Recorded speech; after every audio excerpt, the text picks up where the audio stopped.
Hello everyone, welcome all of you on my YouTube channel. आज का session में हम बात करेंगे जो आईआईसी बैंगलोर ने अनाउंसमेंट किया है related to MTech admissions. So दोस्तों, GATE not required, IISc Bangalore announces for MTech admission for 37 seats only through CFTI mode. अभी इसमें आप सोचोगे, आप बोलोगे कि ये सीएफटीआई मोड क्या है। बहुत सारे बच्चों को ये मोड पता नहीं होगा, बट सीएफटीआई मोड के बारे में आपसे बात करूंगा आज।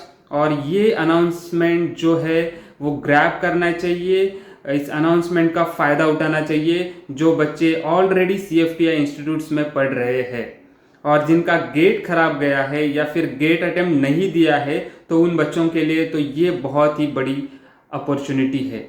तो दोस्तों, ये जो मोड है सीएफटीआई, सेंट्रली फंडेड टेक्निकल इंस्टीट्यूट्स होते हैं जो कि हमारे देश में 1 से 22 ऐसी संस्थाएं हैं जिनको हम सीएफटीआई कहते हैं। और महाराष्ट्र की अगर मैं बात करूं तो महाराष्ट्र में सीएफटीआई इंस्टीट्यूट्स आज की डेट में 7 या 8 इंस्टीट्यूट से मैं लिस्ट लेके आ चुका हूँ उनका भी, और या फिर आप गूगल पे भी जाके देख सकते हो। तो पहले इस वीडियो के बारे में जानते हैं। ये जो अनाउंसमेंट है, बड़ा अनाउंसमेंट है आईआईसी बैंगलोर का, तो इसमें एलिजिबिलिटी क्या है वो हम देखते हैं। तो देखो, आज मैं आपके साथ ये पूरा अनाउंसमेंट, ये पूरा न्यूज़ शेयर करूंगा, तो आप इस वीडियो को एंड तक जरूर देखें। एंड वीडियो के एंड में मैं आपसे बताऊंगा कि सीएफटीआई इंस्टीट्यूट्स कौन सी है। ऑलरेडी जो सीएफटीआई इंस्टीट्यूट्स में बच्चे पढ़ रहे हैं, जिनका ग्रेजुएशन कंप्लीट हो चुका है, वो लोग इसके लिए अप्लाई कर सकते हैं। तो देखो एलिजिबिलिटी क्या है। MTech program through CFTI mode of entry, आप ग्रेजुएट होने चाहिए। ग्रेजुएशन का जो ड्यूरेशन है वो 4 साल का ही होना चाहिए, और वो ग्रेजुएशन आप किसी भी सीएफटीआई इंस्टीट्यूट से किया होना चाहिए। और आपका, अगर मैं सीजीपीए के बारे में बात करूं तो मोर देन 8 होना चाहिए, जो कि आउट ऑफ 10 होता है। तो सीजीपीए आपका 8 से ज़्यादा होना चाहिए। और any graduation for duration of graduation 4 साल का ही होना चाहिए। कोई संस्थाएं है जो ग्रेजुएशन 3 साल्स में दे देती है, बट यहाँ पे एक वैलिड एलिजिबिलिटी दे रखी है कि जो भी ग्रेजुएशन आप किसी भी डिसिप्लिन से हो, वो ग्रेजुएशन 4 साल का ही होना चाहिए। अब मैं डिपार्टमेंट्स और डिसिप्लिन्स की बात करूंगा। कौन से ऐसे डिपार्टमेंट्स है जो 37 सीट्स दे रहे हैं और उनमें कितने वैकेंसीज आ रही है। 37 सीट्स ओनली है, बट आप इस बात को एक अपॉर्चुनिटी की तरफ से देख सकते हो और आप अप्लाई कर सकते हो।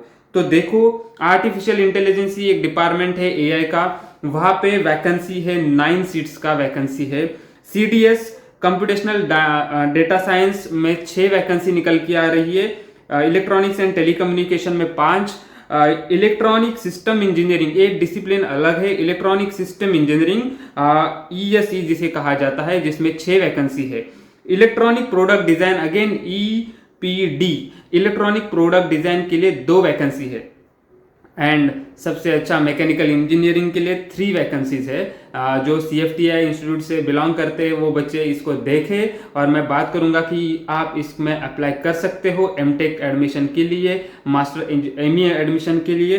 अब एक नया जो डिसिप्लिन यहाँ पे उन्होंने दिया है, सेमीकंडक्टर टेक्नोलॉजी। मैं आज बात करूंगा कि सेमीकंडक्टर टेक्नोलॉजी बहुत बड़ा ग्रो करने वाला है, और आप उस सेमीकंडक्टर टेक्नोलॉजी डिसिप्लिन में अगर है तो इस आपके लिए बहुत ही बड़ी खुशखबर है। जो वैकेंसी कम है, बट सेमीकंडक्टर टेक्नोलॉजी एक नया डिसिप्लिन आप देख सकते हो यहाँ पे।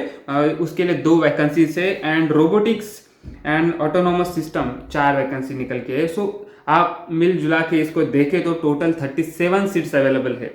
अब मैं इसमें बात करूंगा कि आप इसमें से 37 वैकेंसी है, और जो मैंने डिसिप्लिन की बात की, जो डिसिप्लिन है 7-8 डिसिप्लिन मैंने अभी आपके साथ डिस्कस किया, तो आप किसी भी 3 डिसिप्लिन के लिए अप्लाई कर सकते हो। और इसके लिए बेसिक एलिजिबिलिटी सिर्फ ग्रेजुएशन मोर देन 8 सीजीपीआई किसी भी सीएफटीआई इंस्टीट्यूट से होना चाहिए, ये मैंने पहले ही डिस्कस कर रखा है। तो की डेट्स देखो, कि डेट्स आप भूलना नहीं है। डेट्स आप इसका एडवर्टाइजमेंट IISc बैंगलोर के वेबसाइट पे जाके देख सकते हो। और मैं आज आपके साथ वो डेट्स भी बताऊंगा कि वेबसाइट जो है पोर्टल जो है वो ओपन होगा आपका 20 मार्च 2024 को, मतलब अभी भी वेटिंग है। 20 तारीख को पोर्टल ओपन होगा और डेडलाइन है जो एप्लीकेशन ऑनलाइन एप्लीकेशन सबमिशन की आप रजिस्ट्रेशन और ऑनलाइन एप्लीकेशन सबमिट 29 अप्रैल तक कर सकते हो। तो देखो, और यहाँ पे जो डेट्स है वो अभी के डेट से टेंटेटिवली ये डेट्स चेंज हो सकते हैं। 29 जो मैंने बात किया 29 अप्रैल, वो आगे भी जा सकता है, बट ये डेडलाइन आपको देखना है। अभी सिलेक्शन प्रोसीजर कैसे होगा, अगर आपने ऑनलाइन अप्लाई किया है तो ऑनलाइन एप्लीकेशन करने के बाद सिलेक्शन प्रोसेस कैसे हो सकता है। बहुत सारे बच्चे अप्लाई करेंगे, 122 संस्था है CFTI इंस्टीट्यूट्स, वहां से भी बच्चे अप्लाई करेंगे। अब बच्चे बात करेंगे कि इसका सिलेक्शन प्रोसेस में क्या क्या होगा। तो सिलेक्शन प्रोसेस में एक टर्म एलिजिबिलिटी में उन्होंने क्लियरली बता के रखा है कि आपका CGPA मोर देन 8 है तभी आप अप्लाई करें, बाकी सब स्क्रूटिनी हो जाएंगे। मोर देन 8 है तो अप्लाई करोगे। अप्लाई करने के बाद आपका जो CAM क्या होता है, आपका जो करियर एनालिसिस मार्क्स है उसका वेटेज उन्होंने रखा है 70% वेटेज उसका है, और पर्सनल इंटरव्यू जो आपका लेंगे उसका 30% वेटेज है। तो दोनों को मिला के एक फाइनल लिस्ट जारी की जाएगी और उस फाइनल लिस्ट के टॉपर्स को सीट्स अलॉटेड हो जाएगी। तो इस तरीके से आपका जो सिलेक्शन प्रोसेस है 70% on CAM career analysis marks and 30% weightage for your personal interview. So देख सकते हो, इंटरव्यू तो होगा ही होगा। अगर आपने गेट नहीं भी दिया है और गेट दे भी दिया है तो प्रिपरेशन तो आपका हुआ होगा, और on the basis of that preparation 30% weightage के साथ आप इंटरव्यू अटेंड कर सकते हो अगर आपको कॉल आता है तो। और एक बात यहाँ पे नोट करने वाली है कि आपको कोई भी स्कॉलरशिप नहीं मिलेगा इस ड्यूरेशन में। The students enroll in this program are not eligible for the scholarship. Highlighted comment है, आप इसमें ध्यान में रखिए। अब मैं CFTI इंस्टीट्यूट से जो 122 इंस्टीट्यूट से, तो इस 122 इंस्टीट्यूट्स में आप एलिजिबल हो सकते हो ग्रेजुएशन करने के लिए। बहुत सारे बच्चों को ये बात पता नहीं होती। आप मिनिमम एलिजिबिलिटी CFTI इंस्टीट्यूट के जाके देखें, 10+12 फिजिक्स केमिस्ट्री मैथ्स ये सब्जेक्ट लेके जाना है आपको, और आप CFTI इंस्टीट्यूट में एडमिट कर सकते हो फॉर 4 years ऑफ ग्रेजुएशन। ये जो है मास्टर प्रोग्राम है। मास्टर प्रोग्राम में उन्हीं बच्चों को चांस मिल रहा है यहाँ पे जो CFTI से ग्रेजुएट कर चुके हैं। तो मैं बात करूंगा जो महाराष्ट्र में 7 या 8 इंस्टीट्यूट से, वो बच्चे इस वीडियो को ध्यान से देखें। अगर आप उस इंस्टीट्यूट में अभी ग्रेजुएट किया है तो आप इस कैटेगरी के लिए अप्लाई कर सकते हो। ये बात आपको पहले से भी पता होगी, तो वेल एंड गुड, आप प्रोसेस करो। NITI मुंबई ये जो इंस्टीट्यूट है वो CFTI में आता है। सेकंड है Indian institute of information technology जो कि नागपुर में है। Again Indian institute of information technology जो कि पुणे में है, वो भी एलिजिबल है। Visvesvaraya national institute of technology again Nagpur. IISER जो कि पुणे में है।